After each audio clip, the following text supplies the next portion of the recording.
economista Marco Flores, miembro del Foro Económico del Ecuador. Economista Flores, bienvenido. Ecuador sufriendo una serie de circunstancias que han generado mucha tensión en los ciudadanos, problemas de carácter social, problemas de carácter económico. Vamos con esto último. ¿Cómo está mientras tanto? Mientras estamos distraídos y afectados por tantas circunstancias la economía del Ecuador. Buenos días, Gustavo, un saludo para usted y para toda la gente que tiene la amabilidad de vernos y escucharnos. Yo a veces pienso que en el Ecuador nada funciona bien, o que muy pocas cosas funcionan bien.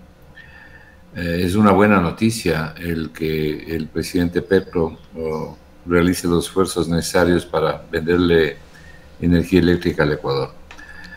No soluciona el problema, pero sí nos ayuda, y es una buena noticia, por lo menos una buena noticia entre tantas negativas.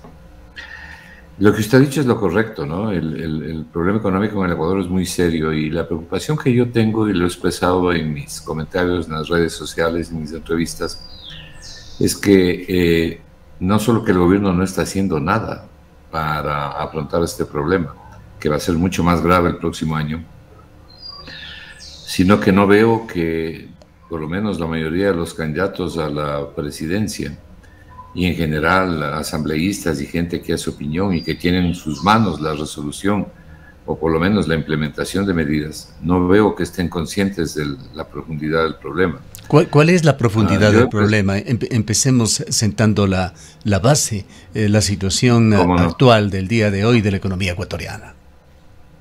El presupuesto del Estado es un desastre, ¿no? El presupuesto del Estado es un desastre, está sostenido con masiva deuda pública, con contratación de deuda que en el próximo año va a ser muy difícil poderlo obtener, porque las fuentes de financiamiento para el Ecuador están saturadas y entonces nos queda muy poco espacio fiscal. Está sostenido con masiva contratación de deuda. Hay una contracción brutal de la inversión y del gasto público. Le voy a dar una cifra, la última cifra del Ministerio de Finanzas. Corresponde a la ejecución presupuestaria del periodo entre enero y agosto del 2024. Mire, el año 2023, en el periodo de enero a agosto, el déficit global del presupuesto del Estado, para que la gente sepa, el déficit global son los ingresos menos los egresos y menos el pago de intereses. Es el déficit global. El déficit global del presupuesto del Estado en el periodo de enero a agosto del año pasado fue menos, déficit menos 2.871 millones de dólares. El acuerdo con el Fondo Monetario produce una contracción brutal en el año 2024 y de menos 2.871 baja a menos 358. Es decir, hay una contracción de 2.487 millones de dólares en 9 meses, que significa una contracción del 87%. Como consecuencia de esto, la inversión pública está más allá de destruida, no existe inversión pública. ¿Cuánto ha invertido el gobierno en este mismo periodo a través del Plan Anual de Inversiones? 173 millones de dólares de un presupuesto de 36.000. Esa es la inversión del Plan Anual de Inversiones, es decir, esto es una verdadera miseria, es decir, prácticamente no existe. Y no solamente eso, sino que el gasto público, las compras que hace el Estado, por ejemplo, la obra pública que tanto ayuda a las empresas a reactivar la economía, está en cero.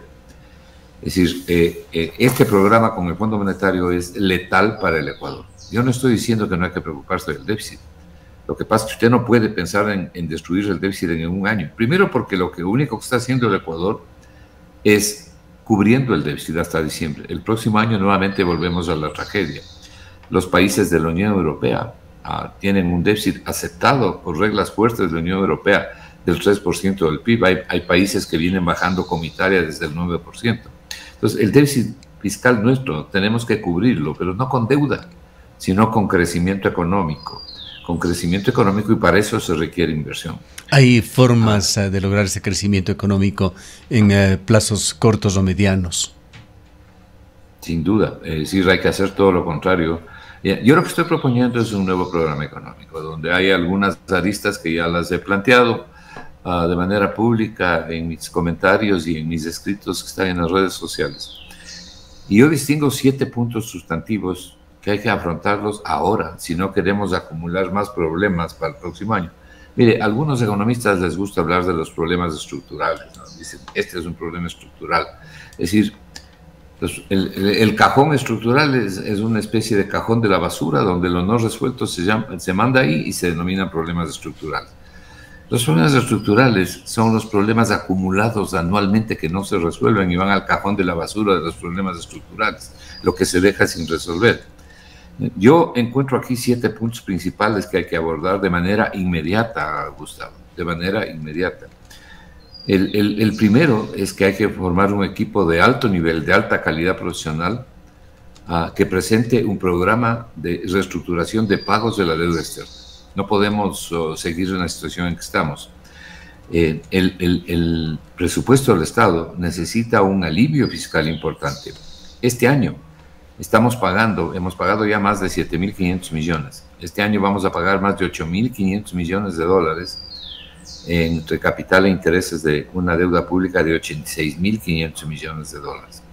Ese pago de capital e intereses absorbe el 25% del presupuesto del Estado. Entonces, ¿qué hace el gobierno para poder pagar? Liquida la inversión.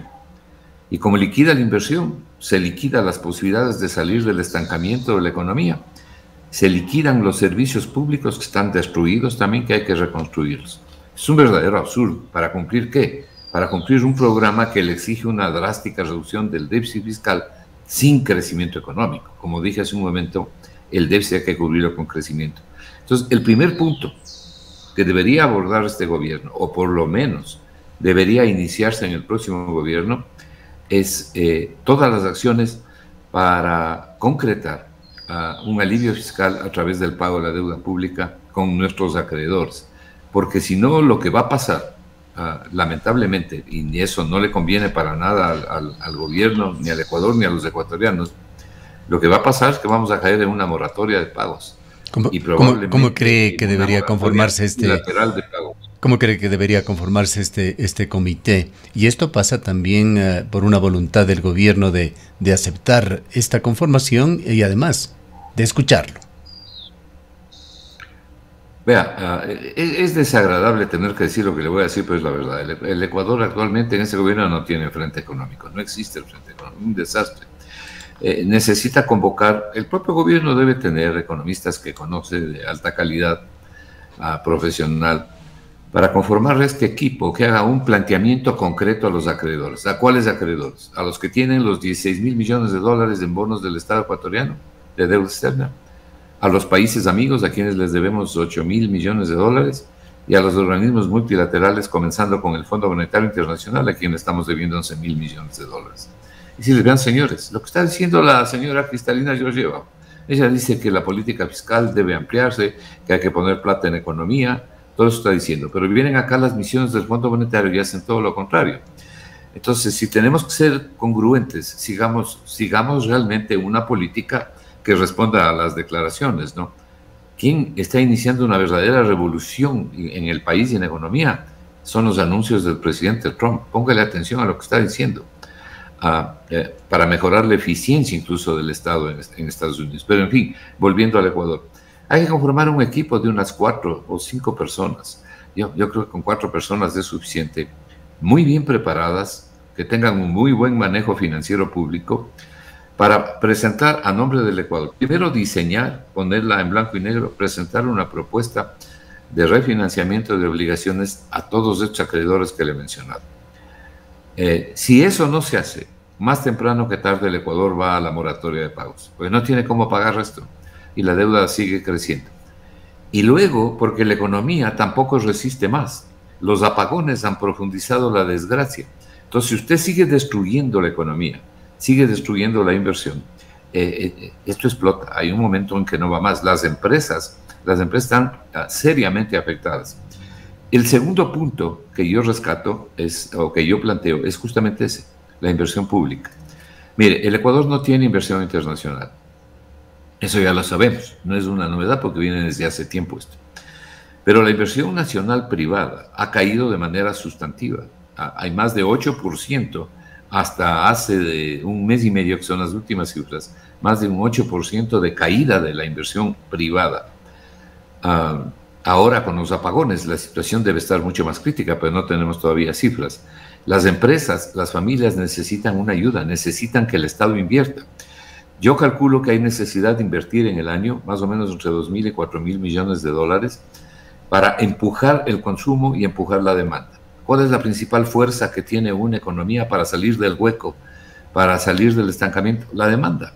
Y a este gobierno se le ocurrió... ¿De dónde vendrían estos 3.000 o 4.000 millones? Porque usted parte señalando de que el gobierno tiene que hacer más inversión. A ver, ese es uno de los puntos que yo tengo justamente en el programa de reforma tributaria que plantea, pero ya que usted lo toca, me adelanto en decir. Son varias cosas, ¿no? Son varias cosas. Lo primero, yo estoy proponiendo la eliminación de la parte de subsidio que hay en la diferencia de precios de importación de combustibles y de precio de venta interna. Hay una parte que es importada, 65% de los combustibles son importados y hay un 35% son de producción nacional. Sobre los combustibles importados, tenemos ahora aproximadamente 2.000 millones de dólares, está entre 1.800 y 2.000 millones de dólares dependiendo del precio de los derivados del petróleo, ¿no? Vamos a tomar 2.000 millones de números redondos. Aproximadamente le cuesta al Estado esa parte, ese subsidio a los combustibles importados le cuesta 2.000 millones al año. ¿Qué es lo que yo propongo? Yo propongo la eliminación de ese subsidio, es decir, pagar precios internacionales, pero no tocar el gas licuado de petróleo para consumo doméstico. Esos son 400 millones al año, de manera que el Estado recibiría 1.600 millones. Ahora nos queda el 35% de los combustibles locales, porque el Ecuador también produce combustibles. También ponerlos a precio internacional. Pero esto le daría al Estado ecuatoriano un poco más de 2.000 millones de dólares en un año. Pero tenemos que compensarle a la gente. 2.000 millones que al momento son subsidiados. Bueno, hay un costo de oportunidad que no es subsidio en los combustibles locales, porque los combustibles que se producen localmente no tienen subsidio. El costo de producción de los combustibles locales tiene una relación de 5-1 con los importados. Mientras los importados valen 5, los locales valen 1. Entonces son mucho más baratos. Pero el Estado los vende sin subsidio, pero a un precio más bajo. Lo que estoy proponiendo es subir el precio de los combustibles también locales. Es decir, subir los locales y los internacionales, ponerlos a precio internacional. Pero no hacer como hizo el señor Moreno, que incrementó el precio de los combustibles y a la gente le quedó viendo y se cae el gobierno, ¿no? Acordémonos lo que pasó. Hay que compensarle a la gente y sobre todo hay que compensar a los pobres. Hay que hacer una propuesta de tal manera que este incremento de los combustibles, que va a eliminar de raíz más de 300 millones de dólares de contrabando, que va a eliminar de raíz los robos, no solo el contrabando, sino los robos de combustible como los que han ocurrido en las últimas horas, ¿no? Va a eliminar de raíz y ese dinero va a ir al Estado. Hay que compensarlo. Y la única forma de compensar adecuadamente a la gente y a los pobres, particularmente a los pobres y personas de menores ingresos, y esta no es una declaración, esto responde a la teoría económica, es reduciendo el IVA. Entonces, ¿qué propongo yo paralelamente a lo que le acabo de decir? La reducción inmediata del IVA del 15 al 12%. El IVA general. Que podría hacerlo con una firma el presidente, pues esos 3 puntos quedaron como opcionales dentro de la discrecionalidad del Ejecutivo. Sí, y no debería ser discrecional del Ejecutivo, eso debería pasar por la Asamblea. Pero además, yo estoy proponiendo el IVA al 12% del IVA general. Estoy proponiendo una reducción del IVA para restaurantes, hoteles, pequeños negocios hasta 25 personas trabajando en el negocio. Restaurantes, hoteles, pequeños negocios y pasajes al 10%, paralelamente. Ok. Adicionalmente, 4 días en el año no se cobrará el IVA en compras hasta el equivalente al 25% del salario básico unificado. Es decir, la gente durante 4 días de escoger, por ejemplo, en Navidad, o cuando los chicos van a entrar a la escuela, al colegio, y tienen que comprar lo que tienen que comprar, no se cobrará el IVA hasta compras del 25% del salario básico unificado, eso es $125. Pero usted puede comprar 10 veces $125. Eso tiene un enorme impulso en el consumo. La medida es para impulsar el consumo y el consumo impulsar la demanda, que como dices, la principal fuerza Economista de la economía, Flores, y a través de eso el crecimiento y el empleo. Bajo el compromiso de abrirle pronto un nuevo espacio para tratar con mayor profundidad esto que es una planificación, una propuesta de planificación de la economía ecuatoriana, tenemos lamentablemente que limitarnos en el tiempo y quisiera hacerle una pregunta final. Se dice que el camino al infierno está plagado de buenas intenciones. Y quiero referirme al tema de esta especie de consultoría que se abriría para el gobierno con la comisión que usted propone. Hemos visto ya la conformación de algunas, no pasan de los dedos de la mano, pero de algunas comisiones que ha conformado el gobierno para recibir puntos de vista y asesoramiento externo de instituciones ecuatorianas, pero aparentemente ninguna de ellas ha tenido mayor dinámica, siquiera menos un efecto visible en las decisiones gubernamentales. ¿Cómo podría enfocarse este tema para que efectivamente se pueda llegar a conformar esta comisión, pero una comisión que pueda llegar con efectividad al Ejecutivo y pueda influir en sus decisiones? Ok, bueno, primero yo le he planteado 3 puntos, mi programa tiene 7 puntos, en otro día hablaremos de los otros 4. Mire, los gobiernos de derecha difícilmente se van a adentrar en el programa que yo estoy proponiendo, y menos aún los gobiernos de élites extractivistas preocupados simplemente de enriquecerse a sí mismos. Esto no es que significa que hay que votar este programa a gobiernos socialistas, porque el socialismo lo único que hace es repartir miseria en el mundo, no sirve para nada más. Esto hay que hacer con un gobierno que entienda que tiene que estar a favor de lo que funciona, y de lo que funciona para el bien común, desde el bien común para el bien común. Es decir, que entienda que tiene que sacarse los fetiches y los dogmas. Entonces no es un plan para este gobierno. No, es un plan para el que quiera, asumirlo en tanto y en cuanto funcione para la gente. Lo fundamental de esto es ayudarle a la gente, poner la economía al servicio de la gente y no la gente al servicio de la economía. Solamente quiero concluir con algo. No es imposible tampoco que el gobierno tomó una propuesta mía que la realicé hace como 15, 18 días, que fue el alivio financiero de 3 meses de las instituciones financieras a los deudores. Bien, no, así que tampoco es imposible si el gobierno quiere tomar, sino el próximo gobierno, quien gane las elecciones, si es que lo quiere hacer. Yo en todo caso hago un planteamiento a la gente. Mis planteamientos han sido elaborados públicamente, más bien dicho, expuestos ya públicamente para la Asamblea y los candidatos a través de las redes sociales. Si lo quieren tomar bien, si les parece que hay algo interesante, bien. Pero no quisiera concluir esto sin señalarle algo adicional. Solamente me tomo un minuto. Yo estoy incluyendo en mi programa económico algo que me parece fundamental. Y que le digo, me inspiré en esto mirando lo que está haciendo el presidente Trump en Estados Unidos. En los programas económicos nosotros tenemos que incluir el rescate a las familias no solamente desde el punto de vista económico del crecimiento y del empleo, sino el rescate moral de las familias ecuatorianas. Tenemos que cambiar el sistema de estudios. No puede ser que a nuestros niños les estén diciendo que da lo mismo ser hombre que mujer. ¿Qué diablos es esto? Hay que nacer, crecer, reproducir y morir. Hay que fomentar los valores de la sociedad, los valores éticos y morales a través de planes de estudio adecuados, con profesores adecuados. No, el tema del aborto está bien, hay que respetar el cuerpo de la mujer, pero el gobierno no puede aplaudir este tipo de cosas. De manera que valores sustantivos, valores fundamentales que constituyen la estructura misma del país, es decir, la familia, sean respetados. Escala de valores que se ha visto demolida en los últimos tiempos en Ecuador. Así es. Eso tiene absoluta razón. Así es. Tenemos que terminar, economista Flores, de reiterándole nuestro compromiso de en una próxima ocasión tratar con mayor amplitud este programa que usted propone. Le agradecemos mucho por su presencia. Claro, con gusto, Gustavo. Buen día. Declaraciones del economista Marco Flores, miembro del Foro Económico del Ecuador. Son las 8:55. Hoy conoceremos algunas acciones para cuidar